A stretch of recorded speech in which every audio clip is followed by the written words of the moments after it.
permet aux utilisateurs d'interpeller leur marque pour leur demander de reformuler les produits, de supprimer des additifs à risque. Il n'y a pas si longtemps, dans ces pains au lait, il y avait un additif, le E471, un agent de texture aussi utilisé comme émulsifiant qui est classé peu recommandable par UFC Que Choisir. Aujourd'hui, il a disparu du produit. Et c'est peut-être en partie grâce aux notes Yuka. Yuka, c'est cette application qui permet de scanner des produits alimentaires transformés ou des cosmétiques qui détaillent et qui notent leur composition. L'IFOP a interrogé 200 industriels de l'agroalimentaire, des PME aux grands groupes. 78% reconnaissent aujourd'hui que la note Yuka influence la formulation de leurs produits.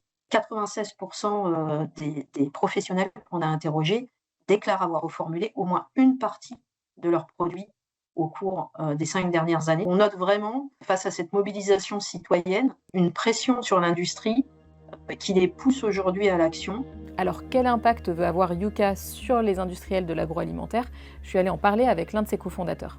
Bonjour. Bonjour Benoît, bienvenue à Yuka. La première mission, c'est de permettre à chacun de faire un meilleur choix au supermarché. Notre vision, c'est qu'à travers cet acte de consommateur, on puisse devenir acteur de changement et on puisse pousser les industriels à changer la composition des produits. On a Intermarché qui a revu 2000 références en supprimant 142 additifs. On a Biocoop récemment qui a revu 90 de ses produits. Novembre 2024, vous avez lancé le Balance ton additif, c'est ça? Vous faites la guerre aux additifs? Exactement, on ne fait pas la guerre aux industriels ou aux marques. Depuis un an, on a plus d'1 million d'interpellations de marques. Quand vous êtes un industriel en face, c'est une vraie pression. La législation, ça prend énormément de temps. On a plus vite fait de faire bouger les marques avec notre porte-monnaie. Preuve que les consommateurs peuvent faire pression sur les industriels de l'agroalimentaire. Il n'y a évidemment pas que Yuka qui fait effet. On pense évidemment au Nutri-Score qui a été mis en place depuis 2017, qui joue sur le choix des consommateurs et fait aussi bouger les industriels. Mais comme le Nutri-Score n'est pas obligatoire,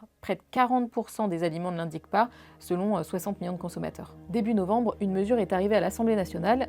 Les députés ont voulu rendre obligatoire le Nutri-Score, mais les sénateurs ont rejeté la mesure vendredi 21 novembre. Le Sénat a suivi l'avis du gouvernement qui juge la mesure contraire aux normes européennes. À noter que le Nutri-Score indique la valeur nutritionnelle et non le niveau de transformation des aliments. Dans la revue médicale The Lancet, 43 experts internationaux alertent sur ces produits ultra transformés qui nous mettent en danger. Exposure to an ultra-processed dietary pattern is associated with an increased risk of several chronic conditions, including obesity, type 2 diabetes, cardiovascular diseases and depression. This is backed up by over 100 epidemiological studies. Ils proposent des mesures de santé publique pour réduire leur production et leur consommation. Pour rappel, en France, les produits ultra transformés représentent 35% des apports caloriques moyens.